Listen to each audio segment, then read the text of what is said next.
Բարև ձեզ, առաջին եթերում մանրամասներն են, ձեզ հետ է Դավիթ Ստեփանյանը։ Այսօր մեր հյուրն է արտակարգ եւ լիազոր դեսպան, Արցախի նախկին արտգործնախարար Արման Մելիքյանը։ Բարև ձեզ, պարոն Մելիքյան։ Բարև ձեզ։ Պարոն Մելիքյան, հերթական անգամ աչքի է ընկել Իլհամ Ալիև, Ադրբեջանի նախագահ, որը հերթական անգամ հիշել է, որ ժամանակին հիմա ցիտում եմ իրեն, ցարական Ռուսաստանի քարտեզներում չկար Սևանա լիճը եւ կար Գյոյչա լիճը։ Թանուր առմամբ ես չեմ ուզում ամբողջական իր ելույթը, հիմա այստեղ արտաբերեմ, հարցը հետևյալն է. ինչ իմաստ եւ ամենակարևորը ինչ նպատակ է հետապնդում Իլհամ Ալիև այսպիսի հայտարարություններ անելով։ Կա տպավորություն եւ կա կարծիք Հայաստանի ներսում, որ սա հերթական անգամ ներքաղաքական օրակարգ է սպասարկում դրանով պարոն Ալիևը։ Այսօր իդեպ Նիկոլ Փաշինյանը ելույթ ունելով Օրբելի միջազգային կոնֆերանսին կազմակերպված Օրբելի կողմից նշել է, որ մենք պատմության մասին մեծ հաշվով, պատմության մասին չենք խոսում, մենք խոսում ենք ապագայի մասին, մենք խոսում ենք թրիպ գործընթացի մասին։ Հիմա այդ նույն Ալիևը ստորագրությունը Վաշինգտոնում դրել է այդ պայմանական թրիպի տակ։ Հիմա ինչի համար է, նպատակը որն է այս հերթական հղումը անցյալին, պատմությանը, հերթական հղումը ադրբեջանցիներին, որոնք պետք է մեքենաներով, այլ ոչ թե տանկերով վերադառնան Հայաստան։ Նպատակը որն է։ Կա բանակցային դիրքերի տարբերությունը Հայաստանի եւ Ադրբեջանի միջև։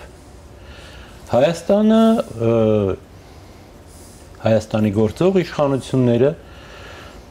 Հայաստանի ճակատագիրը եւ իրենց ճակատագիրը միացնում են խաղաղության օրակարգի մեջ եւ որևէ այլ տարբերակ չեն դիտարկում։ Ալիևը իր ելույթներում զուգահեռ է տանում երկու գիծ։ Մեկը օգոստոսի 8-ի փաստաթղթի քաղաքական ապահովումն է եւ իր դիրքերի քաղաքական ապահովումը որպես խաղաղասեր Ադրբեջանի ղեկավար, դրան զուգահեռ տանում է նաեւ պատերազմական գիծը։ Այսինքն նա երկու տարբերակի է պատրաստվում։ Ի տարբերություն Հայաստանի, որը Հայաստանի իշխանության, որը իր համար կենսական է դիտարկում եւ միակն է դիտարկում մեկ տարբերակ։ Սա նաեւ բխում է տարածաշրջանում սպասվող իրադարձությունների նկատմամբ Հայաստանի, պաշտոնական Երևանի եւ Բաքվի դիրքավորումներից։ Եվ այդ առումով իհարկե Բաքուն ունի առավելություն, որտեղ ունի առնվազն երկու տարբերակ եւ պատրաստվում է երկու տարբերակի եւ իր քաղաքացիներին է պատրաստում թե խաղաղության, թե պատերազմի, մինչդեռ Հայաստանը ժխտելով պատերազմի հնարավորությունը հեռանկարը մեր ժողովրդին, մեր քաղաքացիներին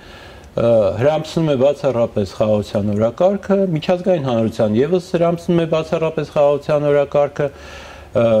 որտեղ այդ օրակարգն է, որ գործող իշխանություններին թույլ է տալիս ակնկալել, որ իրենց իշխանությունը կշարունակվի նաեւ 26 թվականից հետո։ Մեկ, երկրորդը իրենց իշխանության կասեցումը Հայաստանում իրենց համար կարող է ունենալ ճակատագրական հետևանքներ, որտեղ կզրկվեն ուժային կառույցների պաշտպանությունից անձնապես, ինչը կարող է իրենց համար իհարկե բավական ծանր հետևանքներ ունենալ, եթե իշխանության գան այլ ուժեր Հայաստանում։ Ինչը կապված է անշուշտ Արցախյան հիմնախնդրի համատեքստում գործող իշխանությունների կողմից կատարված քայլերով, պարտությամբ, այդ պարտությունը քաղաքականապես սպասարկելու մեթոդաբանությամբ, այսինքն այդ առումով գործող իշխանությունը իհարկե մտահոգվելու տեղ ունի։ Պարոն Մելիքյան, մենք կարող ենք գալ այն եզրահանգման, որ այդ երկրորդ կոմպոնենտը Ալիևի հռետորաբանությունում եւ քաղաքականությունում պատերազմականը իր մեջ ներառում է հիմնական նպատակ ճնշում գործադրել Հայաստանի վրա, առաջին նպատակը իրագործման փուլում եւ նպատակով։ Ճնշում գործադրելը մեկը մյուսին փոխլարացնում է։ Դա ավելի լայն խնդրի փոքր մասն է, որովհետեւ ես կարծում եմ, որ ադրբեջանական կողմը ելնում է այն հեռանկարի ընկալումից, որ տարածաշրջանը դեռևս գտնվում է գլոբալ աշխարհաքաղաքական զարգացումների տարածաշրջանային կիզակետում, իսկ այդ զարգացումները գերազանցապես ուժային պատերազմական կոնֆլիկտածին են եւ այդպեսին մնալու են դեռևս մի քանի տարի առնվազն Հարավային Կովկաս, Իրան, այս խաչմերուկում։ Իդեպ երեք հերթակրքիր մի արևմտյան ԶԼՄ-ներից մեկը, Եվրամիության կողմից ԶԼՄ-ներից մեկը, որը գործում է Հարավային Կովկասում, մի հետաքրքիր հետաքննություն է հրապարակել, ըստ որի Ալիևի ադմինիստրացիան ֆինանսավորել է եւ կոորդինացրել է այսպես կոչված արևմտյան Ադրբեջան կամպանիան, եւ դա արվել է պետական մակարդակով եւ նշվում է, որ դա հիմքում ընկած է ակնհայտ իրեդենտիզմ, այսինքն Հայաստանի Հանրապետության նկատմամբ տարածքային պահանջներ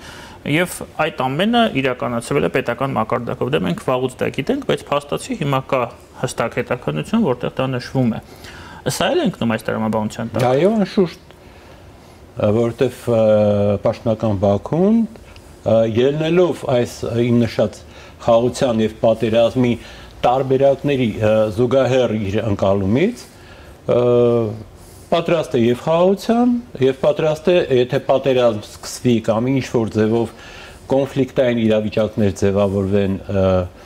մեր երկու պետությունների միջև կամ մեր տարածաշրջանում, օգտվելով այդ իրավիճակից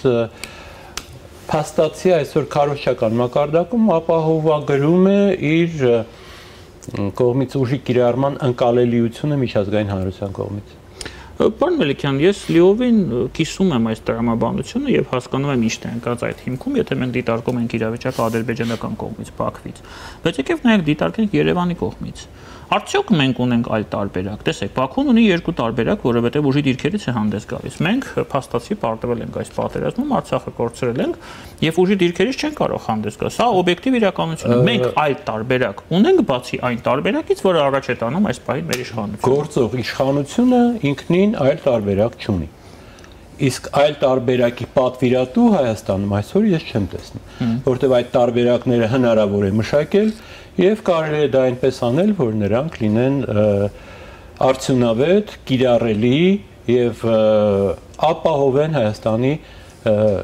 շահերը կարճաժամկետ, միջնաժամկետ եւ երկարաժամկետ հեռանկարում։ Բայց նման պատվիրատու չկա, որտեղ այն ընդդիմությունը, որ այսօր խոսում է Փաշինյանի իշխանության տապալման անհրաժեշտության մասին, միայն մեկ դեղատոմս կարծես թե ունի, որը հրամցնում է հանրությանը, ասում են հələ մի հատ նայեք, տեսեք, ով կա մեր կողքին, որ կարող է մեզ աջակցել բացի Ռուսաստանից։ Փրկել։ Նո, կամ էլ փրկել, հա։ Ես շատ եմ սիրում այդ բառը, փրկել։ Դե փրկչային մտածողությունը բնականաբար որևէ առնչություն չունի իրական, իրատեսական գործողությունների ծրագիր մշակելու հետ։ Ոստի մենք ունենք մի կողմից այս քաղաքականությունը, որը վարում է պաշտոնական Երևանը, եւ ունենք այն մոտեցումները, որոնք ասպարեզ են բերում առավել այսպես ծավալուն մարդաշատ ազգային ժողովում ներկայացված ընդդիմության կողմից եւ դրա այդ մոտեցումներից եւ ոչ մեկը մեծ հաշվով ամբողջական տեսանկյունից Հայաստանի շահերի առաջմղումը չի ապահովում։ Իսկն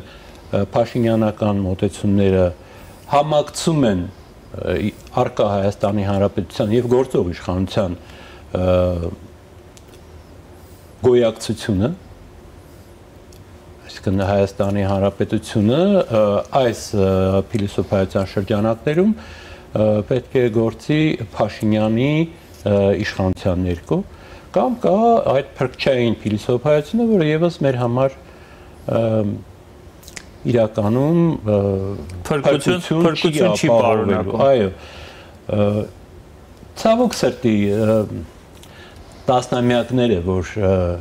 մեր իշխող քաղաքական դասը սպասարկում է սեփական շահերը, ընդ որում իշխող քաղաքական դասը անջրպետվում է ցանկացած ընդդիմությունից, ընդդիմությունն էլ գալով իշխանության կրկնում է իր նախորդների քաղաքական փիլիսոփայությամբ պայմանավորված մոտեցումները, որոնք տանում են դեպի սեփական շահերի անտեսում, պետական շահերի մասին է խոսքը, բայց ոչ սեփական կորպորատիվ շահերի։ Իսկ նեղ կուսակցական խնդիրներ, խնդրեմ, իրանք հաճույքով կլուծեն, բայց այդ խնդիրները կապված են իրենց իշխանության մնալու հարցերի հետ եւ ոչ պետական շահերի հետ։ Այսինքն մասնագիտական մոտեցումների խնդիր կա, այսինքն դրանց պակասի հարց կա, չգոյության հարց կա, մասնագիտական մոտեցումներն ու իշխանությունը կարծես անհամատեղելի են եղել վերջին 25-30 տարիների ընթացքում եւ այդպիսին էլ մնում են։ Եվ կան մարդիկ, ովքեր իշխանությունը ձեռք գցել եւ այդ իշխանությունը պետք է պահպանեն, որովհետեւ հատկապես այժմ դա իրենց համար կենսական հարց է, դա ուղղակի իշխանությամբ տարվելու կամ սեփականություն ձեռք բերելու, լրացուցիչ ֆինանսական միջոցներ ձեռք բերելու խնդիր չէ զուտ, դա կյանքի հարց է։ Տեսեք, պարոն Մելիքյան, մենք էլ անդրադառնանք այդ նախընտրական տրամաբանությանը, որի շրջանակներում ցավոք դիտարկվում են ոչ միայն ներքաղաքական, այլև արտաքին քաղաքական գործընթացները Հայաստանում եւ դա գնալով միայն խորանում է այդ տենդենսը։ Եթե մենք դիտարկենք իրավիճակը այն տեսանկյունից, որ Իլհամ Ալիևին ձեռնտու է, որ Նիկոլ Փաշինյանի իշխանությունը վերարտադրվի, որովհետեւ Նիկոլ Փաշինյանի իշխանությունը հանձնող է, պարտվողական է եւ այլն եւ այլն եւ այլն, ինչ ասում է ընդդիմությունը։ Ինչու է Ալիևը այս պահին նախընտրական ակնհայտ շրջանում այսպեսի հայտարարություններ անում, որովհետև սա ակնհայտ է եւ այսօր Նիկոլ Փաշինյանին այդ հարցը ուղղվեց, ինքը նշեց լրագրողի հարցին ի պատասխան, որ լրագրողը իրեն շատ դժվար վիճակում է դնում այդ հարցով։ Ինչու է այդպիսի նվեր մատուցում Ալիևը Փաշինյանի ընդդիմադիրներին, եթե ինքը իրոք նպատակ ունի, որպեսզի Նիկոլ Փաշինյանը վերընտրվի եւ շարունակի հանձնել, ինչպես ասում է ընդդիմությունը։ Տարածքային այսպես քողարկված կամ անսքող պահանջներ ասպարեզ բերելով իհարկե Ալիևը ճնշում է գործադրում Փաշինյանի իշխանության վրա, բայց կրկին այստեղ որոշակի դուալիզմ կա։ Մի կողմից ասում է, որ Հայաստանի հետ կապված ակնկալիքներ ունի, բայց մյուս կողմից Փաշինյանի հետ խաղաղության ուղղությամբ անցնելու ճանապարհ եւս ունի։ Բայց այդ խաղաղության ճանապարհը պարունակում է որոշակի քաղաքական զիջումներ, որոնք Փաշինյանը կարծում է, որ պայմանավորում է իր վերընտրությամբ։ Այսինքն Ալիևը կողմ է, որ Փաշինյանը վերընտրվի, որպեսզի այսօր իր կողմից ներկայացվող պահանջները քաղաքական վերընտրվելուց հետո կատարի։ Եվ դա պարտադիր չէ հենց ուղղակիորեն կապված լինի անմիջապես Սևանալջի ճակատագրի հետ, բայց այդ պահանջների իրականացումը դեպի Սևանալիժ ճանապարհ բացելու բանալի է։ Եվս այսինքն սա բազմակոմպոնենտ մոտեցում է, որը իհարկե հատկապես ելնելով նրանց, որ Ալիևի բանակցային դիրքերը շահեկան են, այսինքն երկու առնվազն տարբերակով առաջնորդվելու հնարավորություն ունի ի տարբերություն Փաշինյանի, նա իր գործողությունների ազատ է, ինչ ուզի կասի, երբ կուզի կասի, որտեղ կուզի կասի, եւ թող Հայաստանի իշխանությունները նրան փորձեն ժխտել կամ հակաճառել, բայց տեսնենք, որ հակաճառող չկա այստեղ։ Այսինքն Ալիևյան հռետորաբանությունը այստեղ փորձում են մեկնաբանել հօգուտ իշխանության, ինչը իհարկե այնքան էլ լավ չի ստացվում, բայց դա գալիս է նաև նրանից, որ գործող իշխանությունը գործելու մենակ մի ճանապարհն է, այն տպավորությունն է, որ այս իշխանությունը մտցրել են խողովակի մեջ, որը գնում է մի ուղղությամբ եւ խողովակի տերն է իմանում, թե այդ խողովակը որտեղ պետք է ավարտվի։ Եվ դարձի ճանապարհը չունեն խողովակը մտած մարդիկ։ Պարոն Մելիքյան, ես առաջարկում եմ դիտարկենք եւս մեկ վարկած, խոսենք այդ վարկածի շուրջ։ Ես վստահ եմ, որ Ալիևյան Ադրբեջանի թիվ 1 նպատակը դա Հայաստանի ոչնչացումն է որպես անկախ պետություն, որպես անկախ պետականություն։ Այլ հարց է, որ հիմա նրանք այս պահին այդ հնարավորությունը չունեն։ Հիմա այս համատեքստում, եթե մենք դիտարկենք Ալիևի հռետորաբանությունը եւ այս նախընտրական կամպանիայում պայմանական մասնակցությունը, իսկ միգուցե Ալիևը իրականում շահագրգռված է, որպեսզի Փաշինյանի իշխանությունը չվերարտադրվի, Հայաստանում իշխանության կան պրոռուսական ուժեր, որոնք հրաժարվեն օգոստոսի 8-ից, որոնք Արցախի հարցը բարձրացնեն, որոնք վերադարձնեն Ռուսաստանին բանակցությունների մեջ, փորձեն դա անել, ինչը Ալիևին հնարավորություն կտա մեղադրել Հայաստանի Հանրապետության ռևանշիզմի մեջ, նորից տանել բանակցությունները էսկալացիայի, միգուցե սկսել նոր պատերազմ, հետագա բոլոր իր հեռանկարներով։ Պետք չի դա էլ բացառել, որովհետև ինչպես արդեն ասացի, Ալիևի կողմից վարվող քաղաքականությունը բազմակոմպոնենտ, այսինքն Ալիևը պատրաստ է եւ պատերազմի եւ խաղաղության։ Բայց քանի որ այս խնդիրը կախված չէ ամբողջությամբ Հայաստանից եւ Ադրբեջանից, նա երկու ուղղություններն էլ թեժ է պահում։ Եվ այդ առումով իսկապես ելնելով նաեւ նրանից, որ Հայաստանում չկա խելամիտ այլընտրանք քաղաքական գործող իշխանությանն ու ընդդիմությանը, ակտիվ ընդդիմությանը, փող ունեցող ընդդիմությանը, Ալիևը նաև այստեղ կարող է այդ երկվությունը օգտագործել, այսինքն բազմասցենար մոտեցում ունենա մի քանի սցենարներ, որոնք հավանական են եւ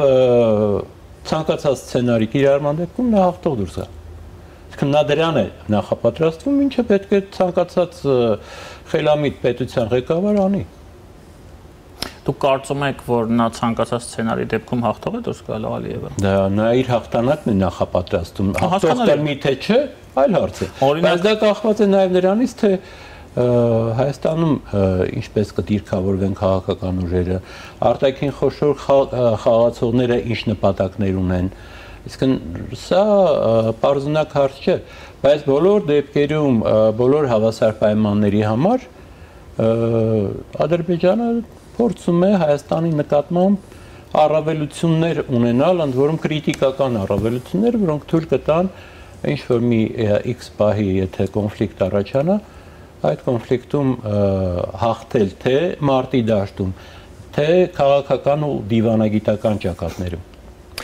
Եվ վերջին նախընտրական տրամաբանության շրջանակներում հարցը, պարոն Մելիքյան, որից հետո կլրջացնենք մի փոքր մեր զրույցը, եթե Ալիևը ստորագրում է խաղաղության համաձայնագիրը մինչև հունիսի 7-ը, այսինքն խորհրդարանական ընտրությունները, դա ինչպես կարտահայտվի, ինչպեսի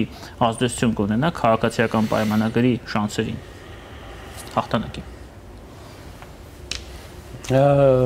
Հարաբերական է, այսինքն դա կախված կլինի նրանից, թե այդ ստորագրումը ինչպես կմատուցվի գործող իշխանության։ Հասկանալի է ինչպես է մատուցվելու։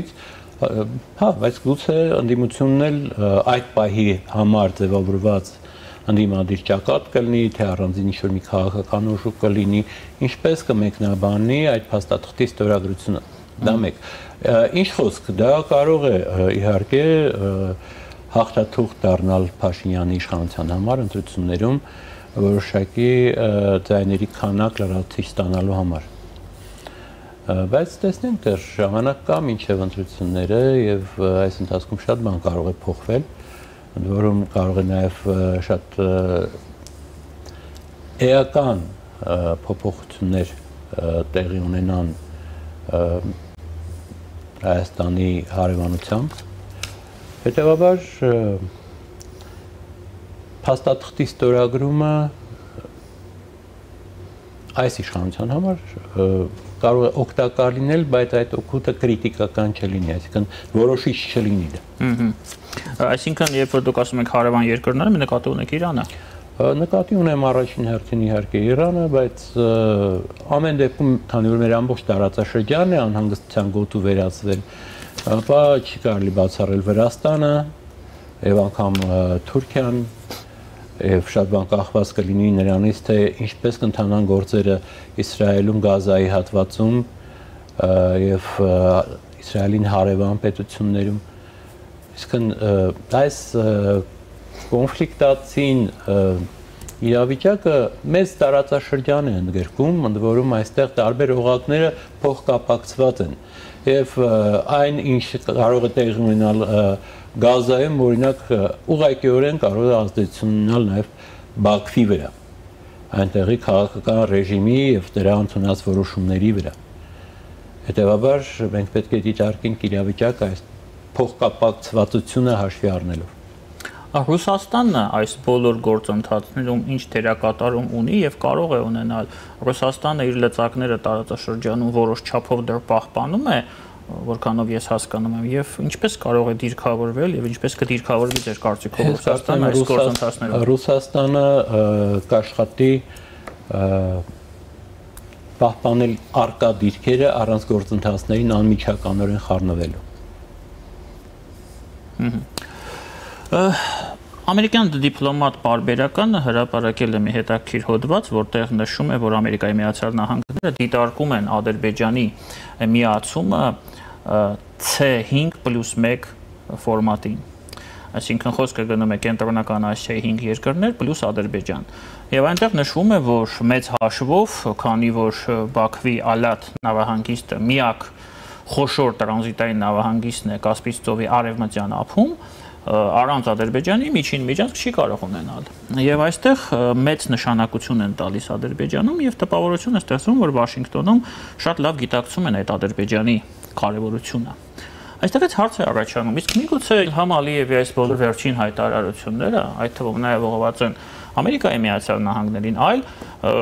հետաքրքրություն տարածաշրջանի նկատմամբ եւ միջին միջանցքի նկատմամբ ունեցող ակտորներին, դերակատարներին եւ Ալիևը ընդհանուր առմամբ ձգձգելով այս գործընթացը եւ պայմանավորվելով դա Հայաստանի հետ խնդիրներով, փորձում է շատ ավելի մեծ գումար, քաղաքական գումար ստանալ այլ դերակատարներից։ Դա կարծում եմ Բաքվի մշտական ձգտումն է եղել եւ այդ առումով իսկապես նա կփորձի իր համար բարեհաջող առևտրի նախապայմանները ձևավորել։ Բայց երբ մենք խոսում ենք այդ միջին միջանցքի մասին, իհարկե հիմնականում նկատի ունենք այն, որ առավելապես չինական ապրանքներն են այդ միջանցքով տարանցվելու դեպի եվրոպական պետություններ։ Այսինքն այստեղ խնդիրը այն է, թե ընդհանրապես այդ տարանցումը ընդունելի է, թե ընդունելի չէ Միացյալ Նահանգների համար։ Եվ եթե ընդունելի չէ, ապա որ հատվածում իրենք պետք է այդ տարանցման ճանապարհը փակեն, երբ որ դրա անհրաժեշտությունը լինի։ Ադրբեջանը դրա համար իհարկե ձեր նշած կետում հարմար երևույթ է, բայց դա անելու համար ուրեմն պետք է Ադրբեջանում որոշակի փոփոխություններ տեղի ունենան։ Այսինքն եթե Իլհամ Ալիևը ցանկանում է ավելի հիմնավոր դիրքեր ձեռք բերել տարանցման ճանապարհին, պետք է հասկանալ այդ տարանցումը ում շահերից չի բխում եւ որքանով է ինքն իրեն հարվածի տակ դնում այդ տարանցումը խթանելով իր տարածքում եղած կապուղիների միջոցով։ Սա կրկին բարձունակ հարց չէ եւ այդ առումով ես չեմ կարծում, որ Իլհամ Ալիևը ռիսկային քայլերի կգնա, նա արդեն բավականին բարենպաստ դիրքերում է գտնվում։ Եվ եթե հաշվի առնենք այն հնարավորությունը, որ այն հեռանկարը, որ Ամերիկա-չինական հարաբերությունները գնալով նոր դժվարությունների են բախվելու, հատկապես տնտեսության ոլորտում, Իլհամ Ալիևի կողմից չինական ապրանքների տարանցման խթանումը կարող է Ադրբեջանին հարվածի տակ դնել հենց այս մասով, բայց քանի որ Ադրբեջանը քրիտիկապես կարևոր է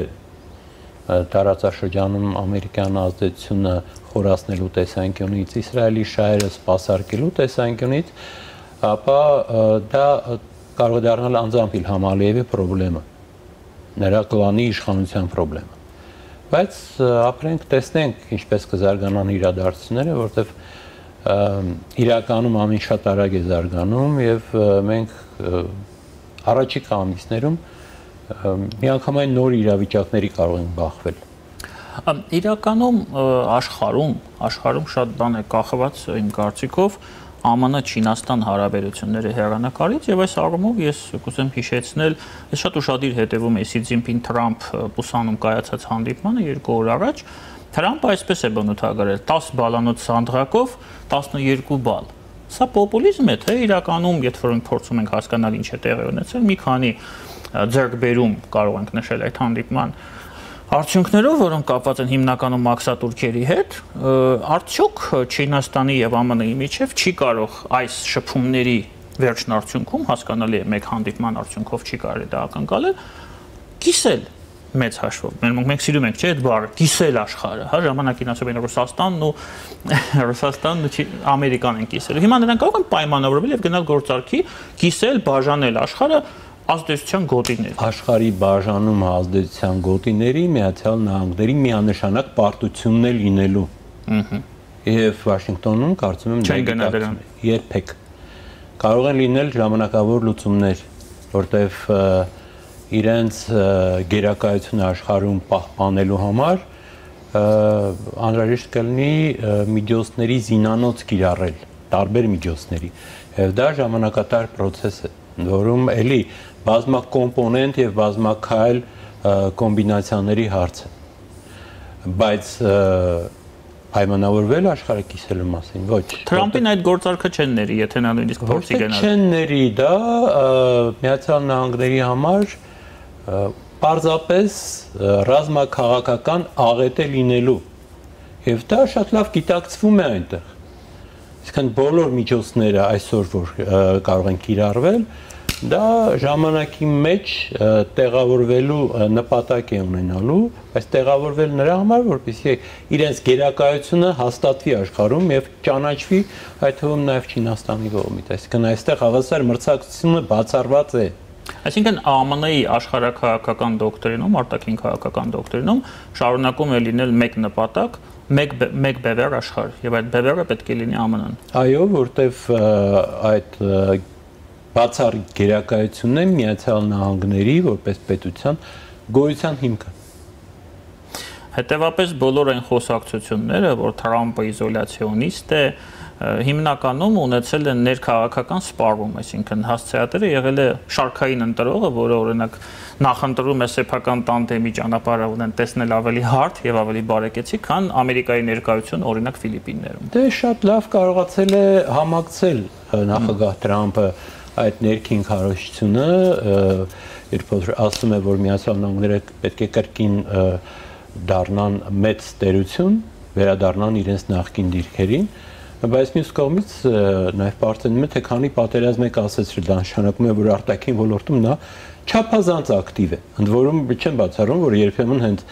Միացյալ Նահանգներն էլ այդ պատերազմները հրահրել են, հետո կասեցրել։ Այսինքն այստեղ տարբերակները շատ են, բայց արտաքին քաղաքական ակտիվությունը չի նվազել, ավելացել է։ Շատ շնորհակալ եմ ձեզ, պարոն Մելիքյան։ Ես եմ շնորհակալ։ Մեր հյուրն էր Արցախի հանրապետության նախկին արտգործնախարար, արտակարգ եւ լիազոր դեսպան Արման Մելիքյանը։ Քիչ անց մենք կվերադառնանք եւ շարունակենք մեր եթերը։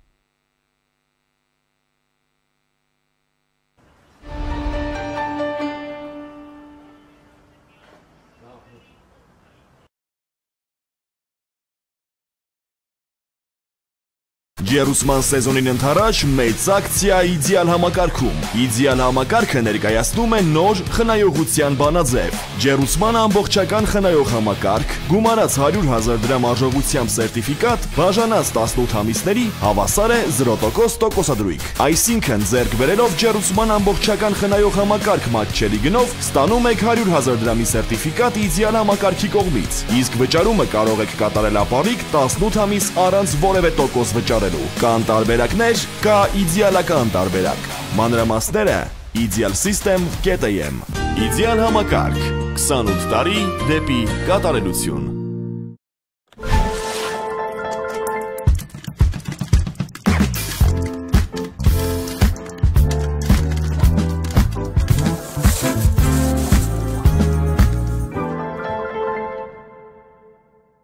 Նախադեպը չունեցող Սանկերամիկայի ակցիա իդեալ համակարգում։ Գնեք Սանկերամիկա կամ լոգասենյակի կահույք եւ ստացեք նույն գումարի չափով ծորակն ընդամենը 1 դրամով։ Ընտրեք ծորակների ավելի քան 1200 արկա տեսականուց ձեր նախընտրածը վճարելով ընդամենը 1 դրամ։ Ապառիկը տեղում 18 ամիս 0% տոկոսադրույքով։ շվեցարական Laufen, գերմանական Hansgrohe, իսպանական Gala, լեհական Deante եւ իտալական Dolomite ապրանքանիշերի որակյալ երկարակյաց ու անկրկնելի տեսականին ձեզ է սպասում իդեալ համակարգի խանութ սրահներում։ Կան տարբերակներ, կա իդեալական տարբերակ։ Մանրամասները idealsystem.am Իդեալ համակարգ 28 տարի դեպի կատարելություն։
Ջերուսման սեզոնին ընթരാճ մեծ ակցիա իդեալ համակարգում։ Իդեալ համակարգը ներկայացնում է նոր խնայողության բանաձև։ Ջերուսման ամբողջական խնայող համակարգ, գումարած 100,000 դրամ արժողությամբ սերտիֆիկատ, բաժանած 18 ամիսների հավասար է 0% տոկոսադրույք։ Այսինքն ձեռք բերելով Ջերուսման ամբողջական խնայող համակարգ մատչելի գնով ստանում եք 100,000 դրամի սերտիֆիկատ իդեալ համակարգի կողմից, իսկ վճարումը կարող եք կատարել ապառիկ 18 ամիս առանց որևէ տոկոս վճարելու։ Կան տարբերակներ, կա իդեալական տարբերակ։ Մանրամասները idealsystem.am Իդեալ համակարգ 28 տարի դեպի կատարելություն։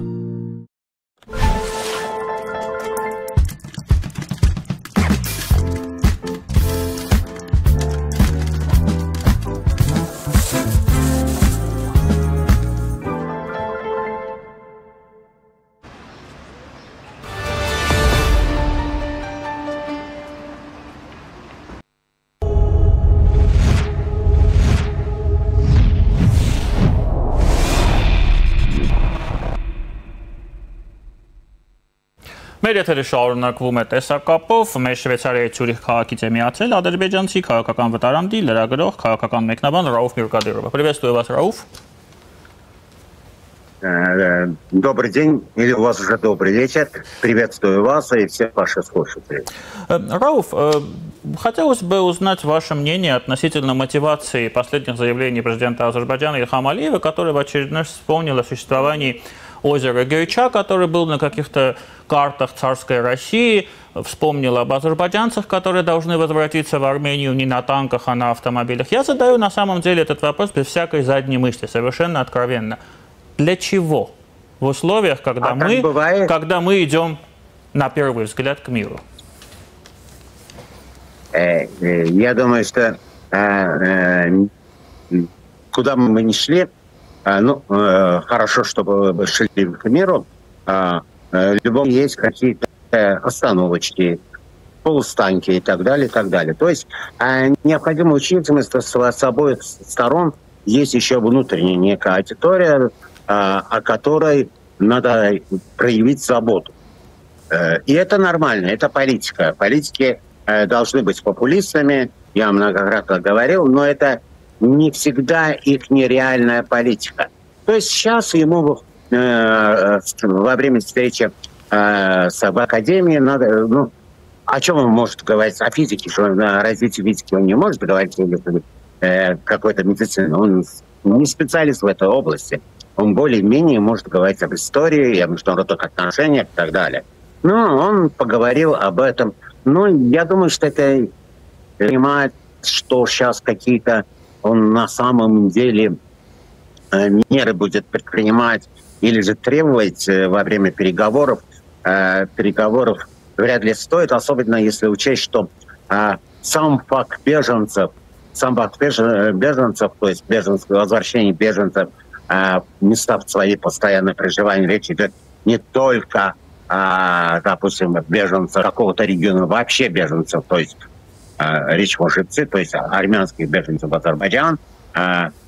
азербайджанских беженцев в Армении, в мирном договоре даже не указан. То есть этот вопрос,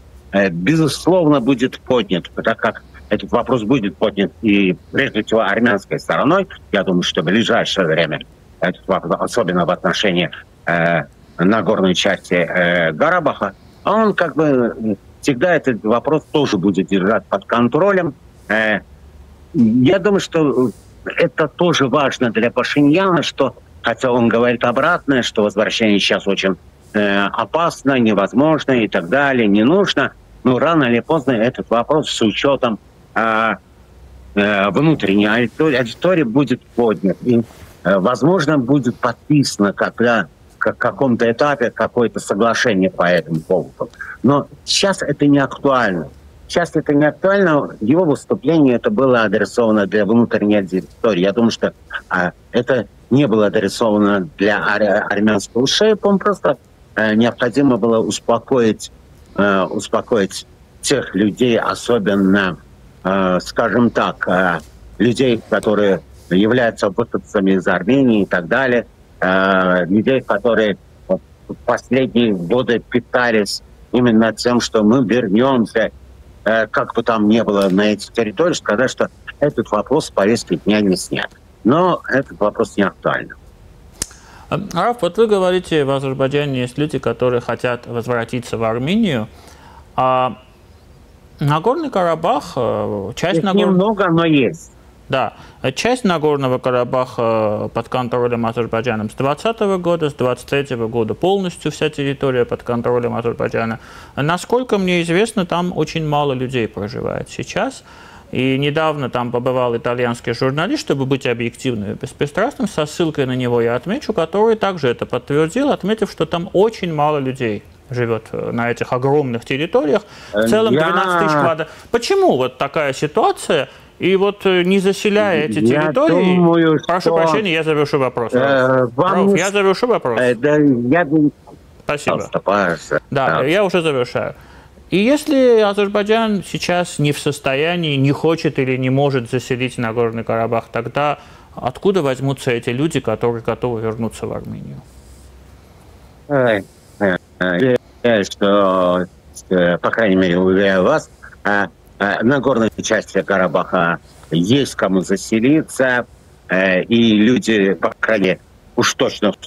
давно готовы вернуться, люди. Но вся проблема в том, что я думаю, что правительство Илхам Алиева пока не решило, каким будет часть этого Нагорного Карабаха. Ведь в Шуше были большая часть, как вы знаете, население Шуши было азербайджанским, там очень мало армян проживало. По крайней мере, до конфликта очень мало армян проживало. Там очень много было личных усадеб. Даже эти усадьбы люди требуют, но им не возвращают. По той простой причине, что там людей не допускают, что они еще не определились, каким эту Шушу делать. Это, я думаю, что они предполагают, будет одним из важных достопримечательностей туристических зон Азербайджана. Каким будет эта туристическая зона, как они будут там зарабатывать. Вот они не решили, поэтому они там вообще не заселили, не заселяют. Ждут. И точно так же в некоторых других регионах происходит. Пока нет плана. То есть нет плана, как заселить. Насчет денег, я думаю, что уж об этом не стоит беспокоиться, потому что когда надо, они деньги находят, это или забирают у кого-то, у них получается всегда. Но я думаю, что в данный момент данными насчет Шуши и Нагорной части Карабаха, люди давно готовы туда вернуться. Просто у меня много друзей, которые из Шуши, они даже требуют, что как наши земли, да, то есть это там большие усадьбы были и так далее. Когда вы вернете, они говорят, что мы еще не решили, у них конкретного плана заселения вот этой части освобожденных территорий. И есть люди, которые готовы вернуться в Армению? В Армению, честно говоря, вот этот план о том, что вернуться в Армению, я не думаю, что их много. Их очень мало, потому что в основном они как бы примерно их было от 200 до 250 человек тогда. Но сейчас, наверное, больше. Если рост населения произошло, да, азербайджанского населения и так далее, ну, больше, но в основном они как бы уже как бы живут, освоились жизнью, то есть у них планы вернуться, я думаю, что в большей части вернуться и как все начинать с нуля в Армении нет. Я думаю, что точно так же большинство бакинских армян или же армян, которые жили в Гяндже, тоже вряд ли сейчас вернутся в Баку, потому что люди уже обустроились в каких-то местах. Ну, армяне по большей части не в Ереване, а где-то там, я не знаю, в Европе, в России или же в Америке. Это другой вопрос. Ну, азербайджанцы по большей степени в самом Азербайджане обустроились, но уже не думаю, что есть вот этого такого, ну, скажем, желание начинать все с нуля, но сам по большому счету этот вопрос политический, право на возвращение, да, то есть она вообще естественная. Люди имеют на это право, и как армяне, так и азербайджанцы, которые оказались в Ронцах, разделили эту судьбу в той или иной мере, они имеют то есть международное право на возвращение. А второй вопрос – это игра на внутреннюю аудиторию. Поэтому этот вопрос всегда будет в повестке дня, не всегда, но достаточно долгое время будет в повестке дня. Понятно. Благодарю вас, Рауф, и хорошего вам дня. И вам хорошего дня, и мира над головой. Մեր հյուրներ, որը մեզ միացել էր տեսակապով Շվեյցարիայի Ցյուրիխ քաղաքից, ադրբեջանցի քաղաքական վտարանդի, լրագրող, քաղաքական մեկնաբան Ռաուֆ Միրկադրովը քիչ անց մենք կվերադառնանք եւ կշարունակենք մեր եթերը։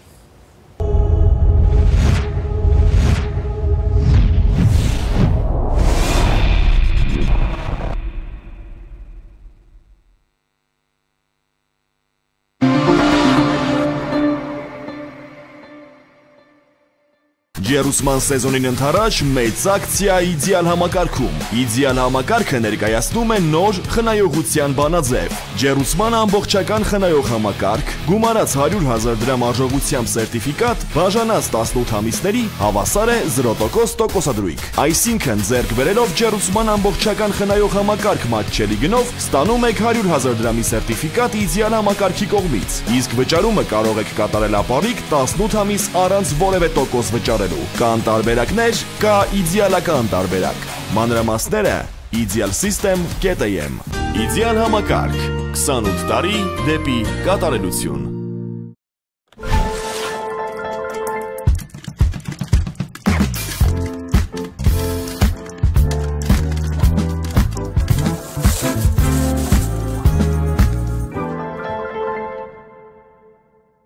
Նախադեպը չունեցող Սանկերամիկայի ակցիա իդեալ համակարգում։ Գնեք Սանկերամիկա կամ լոգասենյակի կահույք եւ ստացեք նույն գումարի չափով ծորակն ընդամենը 1 դրամով։ Ընտրեք ծորակների ավելի քան 1200 առկա տեսականուց ձեր նախընտրածը վճարելով ընդամենը 1 դրամ։ Ապառիկը տեղում 18 ամիս 0% տոկոսադրույքով։ Շվեյցարական Laufen, գերմանական Hansgrohe, իսպանական Gala, լեհական Deante եւ իտալական Dolomite ապրանքանիշերի որակյալ երկարակյաց ու անկրկնելի տեսականին ձեզ է սպասում իդեալ համակարգի խանութ սրահներում։ Կան տարբերակներ, կա իդեալական տարբերակ։ Մանրամասները idealsystem.am Իդեալ համակարգ 28 տարի դեպի կատարելություն։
Շարունակում ենք մեր աշխատանքը առաջինի եթերում, մեր հյուրն է բանաստեղծ, թարգմանիչ, Հայաստանի մշակույթի նախկին նախարար Հակոբ Մովսեսը։ Բարև ձեզ, Բարև ձեզ։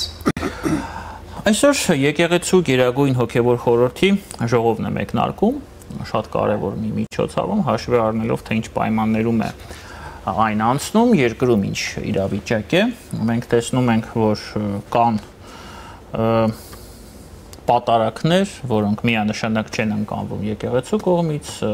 բայց ընկալվում են ժողովրդի մի մասի կողմից, ամեն ինչ գնում է, եթե իրեր անվանենք իրենց անունով, դեպի պարակտում,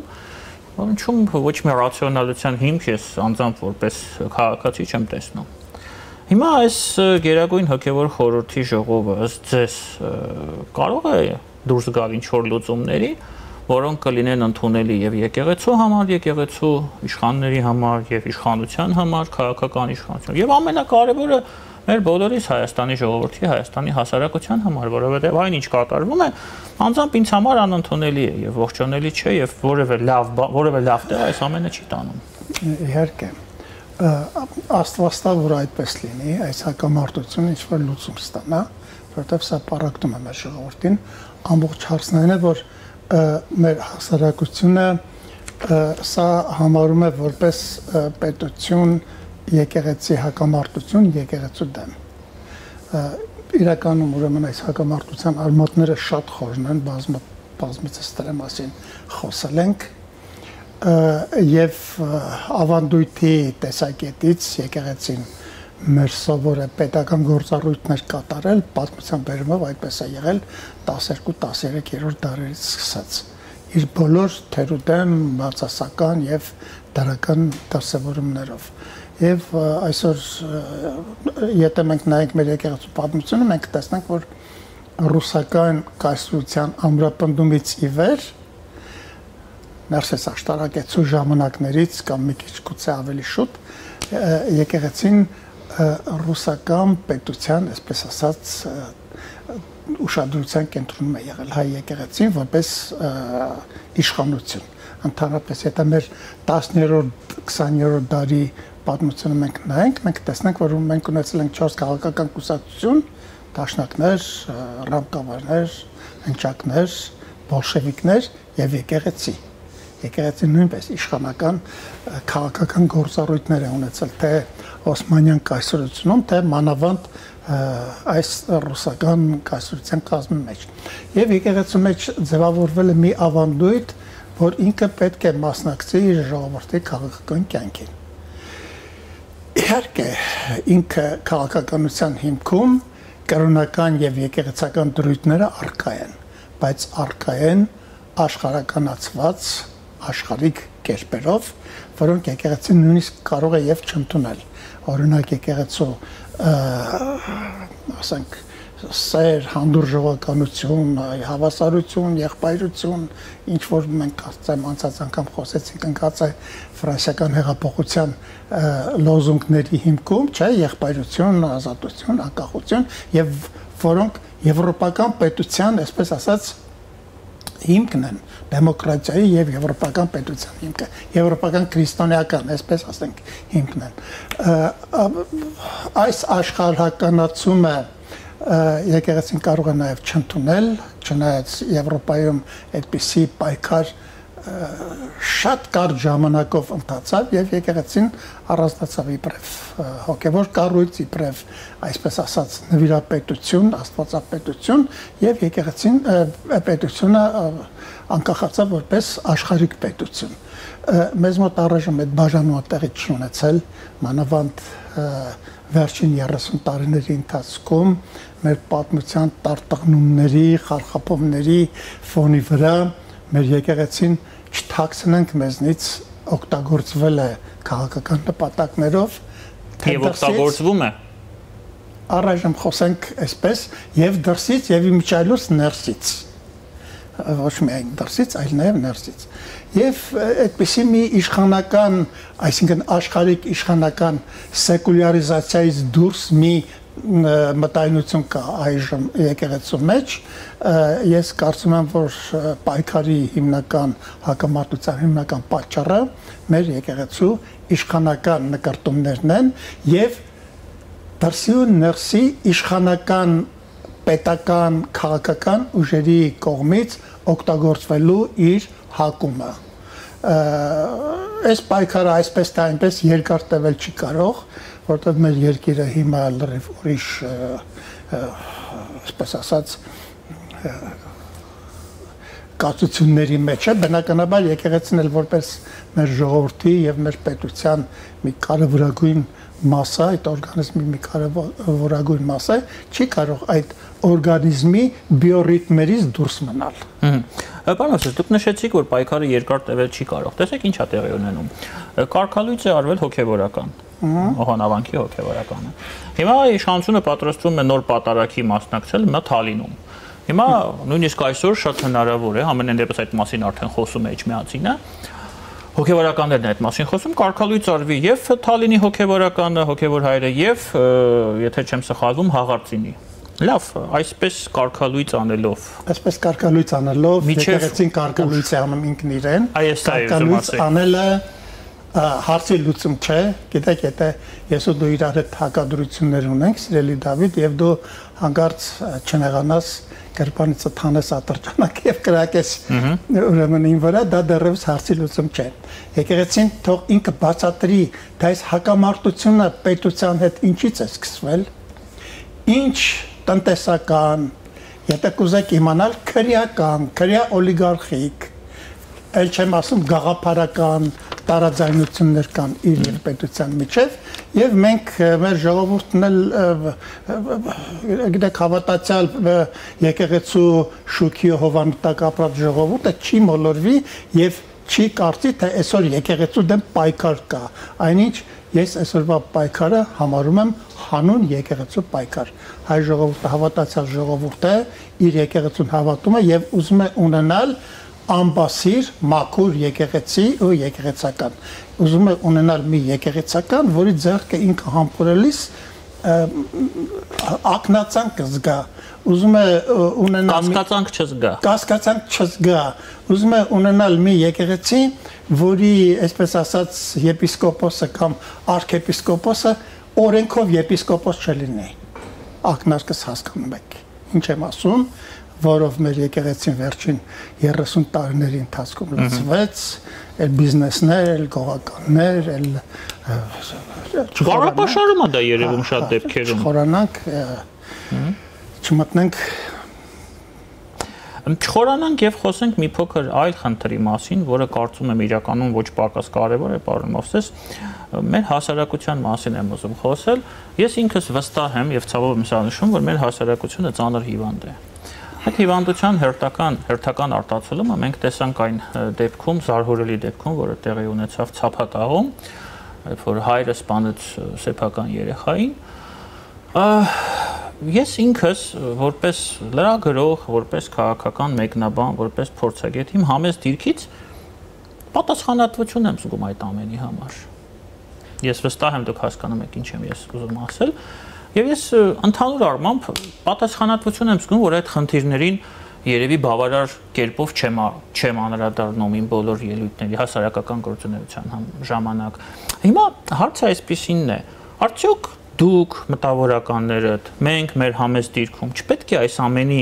մասին անընդհատ խոսենք, բարձրաձայնենք, պահանջենք պետությունից, չգիտեմ,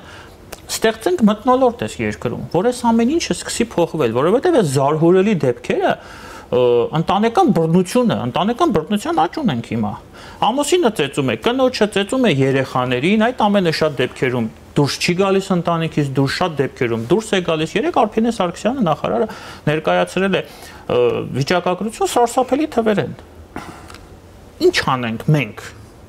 որպեսզի այս ամենը գոնե մի փոքր նվազի։ Ուրեմն դեպքը սահմռկեցուցիչ է, կասկած չկա, ինչ որ տեղի ունեցավ, մեր ամբողջ ժողովրդին ցնցել է, բայց այստեղ մի հարց կա. դեպքն է հասարակության արդյունքը, թե հասարակությունն այդ դեպքերի, այդ քրեական դեպքերի, այսպես ասած, հետևանքը։ Ես կարծում եմ, որ Հայաստանի Հանրապետությունում, մեր երկրում, դասական իմաստով հասարակություն բառը առայժմ գործածելի չէ։ Մենք հասարակություն ասելով հասկանում ենք ընդհանուր, այսպես ասած, միջինացված այն ինչին 18-րդ դարից եվրոպական փիլիսոփայությունը ասում է միջին եվրոպացի եւ ամբողջ իր փիլիսոփայության ու գրականության սլակները ուղղվել են նրան, որ այդ միջինը բարձրացվի։ Մենք այդ միջին հայ կերպարը այսօր դեռևս չունենք։ Իմիջայլոց միջինացվածության առաջին զենքը ինքը կրթությունն է, լուսավորությունն է։ Մեր հասարակությունը կրթված չէ։ Մեր հասարակությունը առաջնորդվում է կենսաբանական, կազմախոսական ամենահետին բնազդներով երբեմն քաոսային վիճակ է մեզ մոտ եւ տեղի է ունեցել մի սոսկալի երևույթ, երբ որ ուրեմն հասարակության ուրեմն դու սանձերը բաց ես թողնում, ես նկատի ունեմ սովետական միությունում ապրած տոտալ ռեժիմի տակ գտնվող հասարակությունից անցումը դեպի այսպես կոչված դեմոկրատական հասարակություն տեղի է ունենում տարբերակման վերացում, տեղի է ունենում այն, որ հասարակության բոլոր շերտերը խառնվում են իրար եւ տակառի տակի ուրեմն դիրտը բարձրանում է ջրի երեսի, այսպես ասած, սերը էլիտան իջնում են ներքև, սկսվում է մի խոսքով այն ինչ որ անգլիացի փիլիսոփան ասում էր պատերազմ բոլորի ընդդեմ բոլորի։ Սա իհարկե օրենքով, կարգապահությամբ ինչ որ կերպ կարելի է զսպել, բայց հասարակությունը տեսքի բերելու միակ ճանապարհը հավատացեք ինձ լուսավորությունն է։ Նկատի չունեմ էլեկտրականությունը, կրթությունը, քանի դեռ մեր երկրում լուսավորչական, կրթական մի հեղափոխություն տեղի չի ունեցել, մեր հասարակությունը դեռևս կմնա այս վիճակում, այսպիսի դեպքեր կտեսնեն, ես իմիջայլոց մեր հասարակությանը հիվանդ չէի համարի, թույլ տվեք առարկեմ ձեզ, մեր հասարակությունը ուղղակի շփոթված վիճակում է, որը չի կարողանում ինքնակառավարման իր էլեմենտները օգտագործի եւ թույլ չտա, որ իր տակի ամենատական կբարձրանա վերև եւ իշխի իրեն։ Ես կասեի, որ ավելի շատ անարխիա կա մեր հասարակության մեջ։ Անարխիա բառը հայերեն անիշխանություն, անիշխանականություն բառն է, որը մի քիչ ավելի մեղմ երևույթ ունի, անարխիա կա մեր հասարակության մեջ։ Իհարկե անարխիա կա։ Մի բան է մեզ հարկավոր՝ դիսցիպլինար կրթություն, համալսարաններ, դպրոցներ, մանկապարտեզներ։ Ես տասնյակ անգամներ ասել եմ, կարծեմ ձեզ հետ միասին էլ, եթե դուք ինձ հարցնեք, թե այսօր մեր պետության առաջին անելիքը ինչն է, մեկը կասի բանակը, մեկը կասի արդյունաբերությունը, դրանք չմերժելով, ես կասեմ կրթությունը, ստեղծեք կրթական համակարգ։ Հասարակությունը պետք է կրթվի, հասարակությունը ինքնադիսցիպլինար մի հասկացություն է, ոստիկանով, զորքով հասարակությանը կարող ես վախեցնել իր անկյունը, այսպես ասած, ուղղել, անկյունում պահել, բայց հասարակության ինքնակարգավորման ուրեմն դիսցիպլինը ամենակարևորն է, որը ցավոք մեր կրթական համակարգը թույլ չի տալիս, որպեսզի մենք անենք։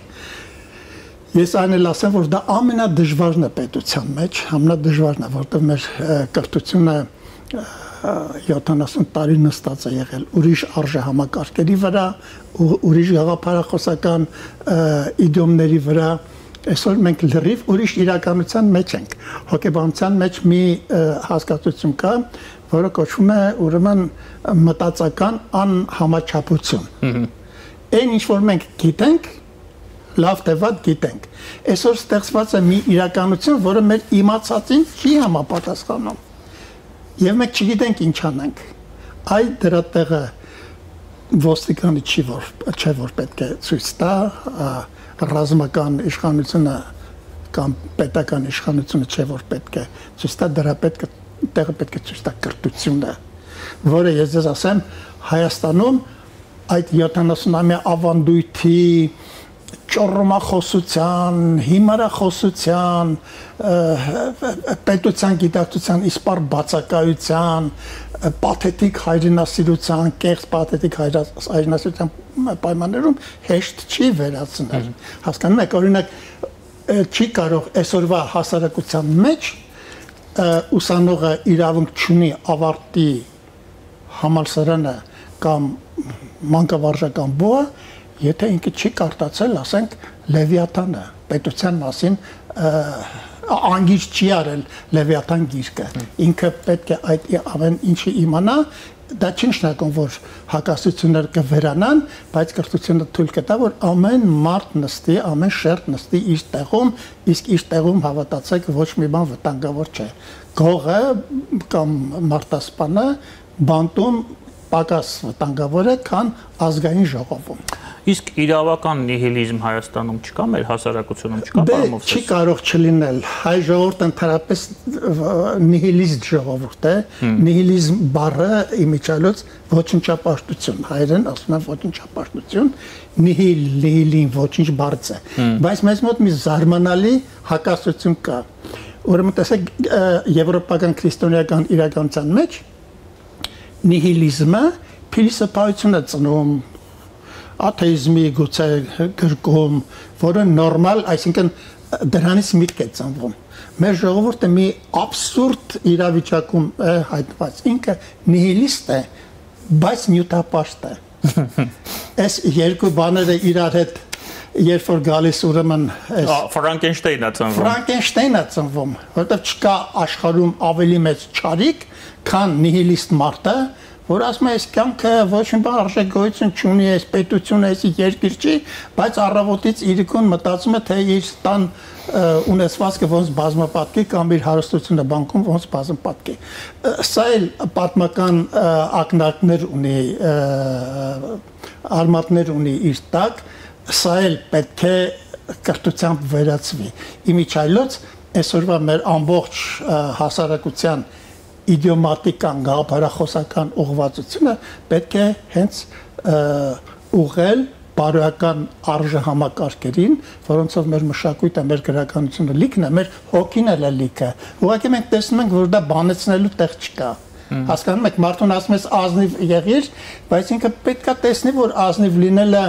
չի պատժվի։ Հա, չի պատժվի։ Իսկ ինքը երբ որ տեսնում է, որ 30 տարի տեսել է, 70 տարի տեսել է ազնիվների ճակատագիրը, ազնիվների ճակատագիրը եւ գողերի ճակատագիրը, երբ ինքը տեսել ազգային ժողովում, որ պետք է գողական լինես, որ ունես ազգային ժողով, դե ինքը ուզում է գողական լինի։ Սրանք բոլորը կրթության հարցեր են։ Ես դες մի բան ասեմ, 10 անգամ ասել եմ, չեմ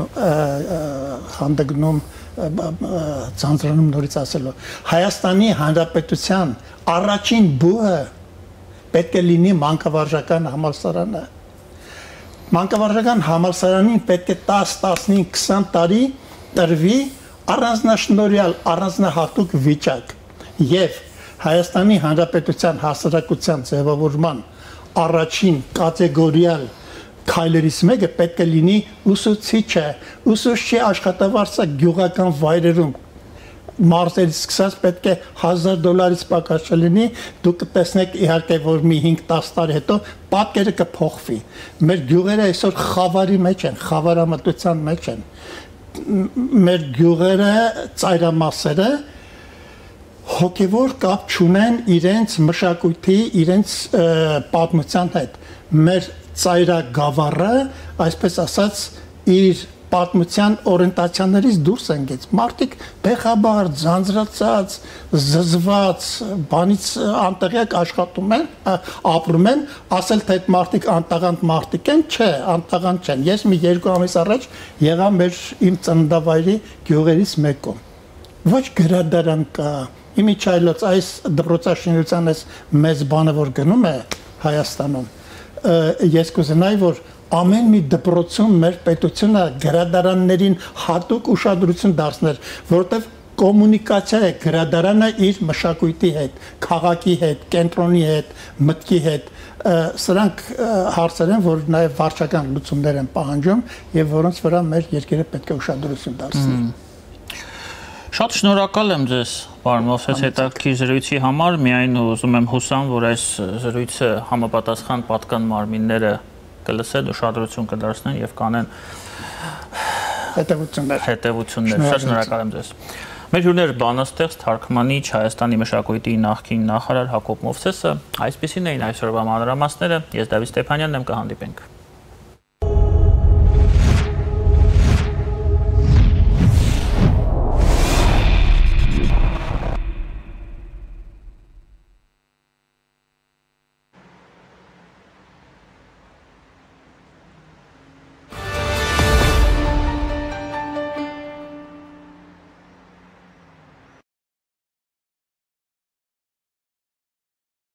Ջերուսման սեզոնին ընդառաջ մեծ ակցիա իդեալ համակարգում։ Իդեալ համակարգը ներկայացնում է նոր խնայողության բանաձև։ Ջերուսման ամբողջական խնայող համակարգ, գումարած 100,000 դրամ արժողությամբ սերտիֆիկատ, բաժանած 18 ամիսների հավասար է 0% տոկոսադրույք։ Այսինքն ձեռք բերելով Ջերուսման ամբողջական խնայող համակարգ մատչելի գնով ստանում եք 100,000 դրամի սերտիֆիկատ իդեալ համակարգի կողմից, իսկ վճարումը կարող եք կատարել ապառիկ 18 ամիս առանց որևէ տոկոս վճարելու։ Կան տարբերակներ, կա իդեալական տարբերակ։ Մանրամասները idealsystem.am։ Իդեալ համակարգ 28 տարի դեպի կատարելություն։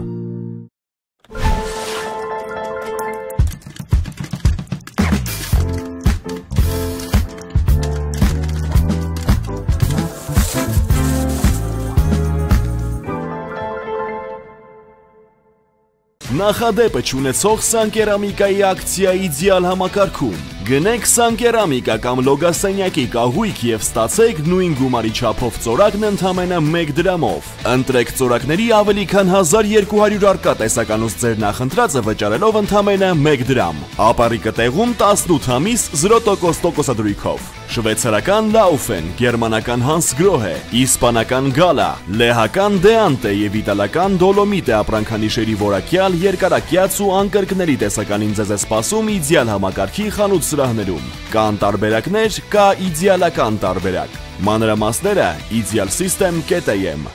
Իդեալ համակարգ 28 տարի դեպի կատարելություն։